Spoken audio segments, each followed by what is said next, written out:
Hey, it's Eli K Atlas, and in today's video I'm going to be doing a little coloring of 96 Souls, page 11, and in this page we'll get right into it. So something I would really recommend for you colorists out there, or artists like myself, if you guys aren't using like patches and layer clips and copy and pasting to save yourself some time, I would highly recommend doing that. Whenever there are repeat panels, I'll kind of save myself some extra time by just copying a panel from a previous page or something, a previous panel that I've already done, and I'll just make a little fill in the empty panel that I'm trying to use, and then I will patch in the panel with the copy and pasted panel. So as you can see at the beginning, it made a little more sense than I'm describing it, but it's a great time saver. This page itself is pretty straightforward. Again, the client had a lot of guidelines and layouts and stuff to work from, a lot of movie stills, which I really appreciated for this project. So I just kind of copied what they did, and it was an interesting line actually, working on this, because I do want to give the project that comic book look and feel, but at the same time I don't want to go too over the top, because it is based on a real movie and they have their own aesthetic, so to speak, established, and I don't want to go too far away from that, but I still want to kind of make it kind of, you know, fantastical, very vibrant, things like that. So one of my favorite characters to work on consistently is Ram Tambul, one of the characters you can see here. He's an Indian guy, scientist as well.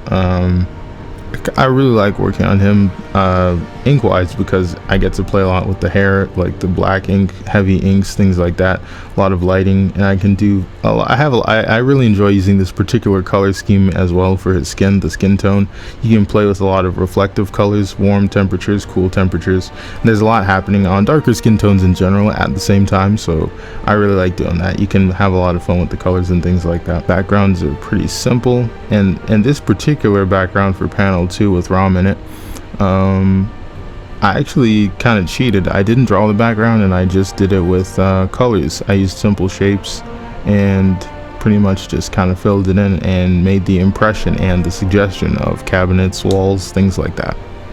Now I move on to the very next panel, or rather I skip a panel. The next panel that I work on is panel 4, which features the scientist Mr. Sutri himself.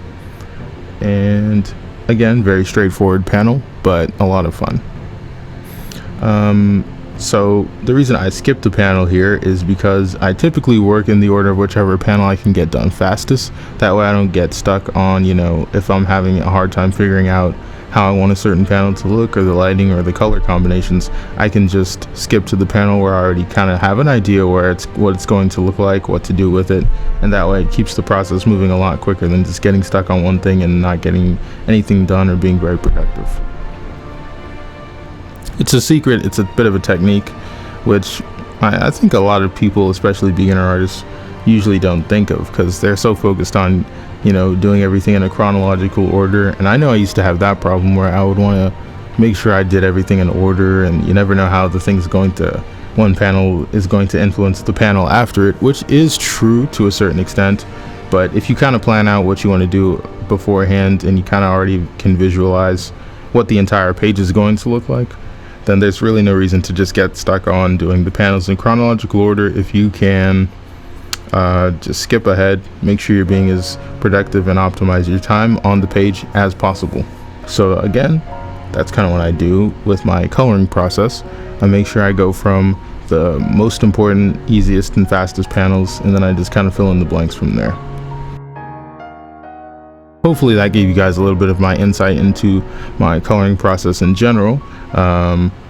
Thank you again to Stan Jacobs, the creator of 96 Souls, for having me involved with the project and the comic book adaptation of his movie 96 Souls.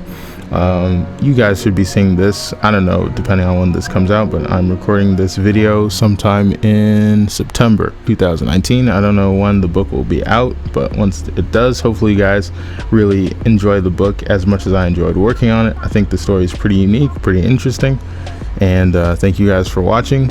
I shall see you later.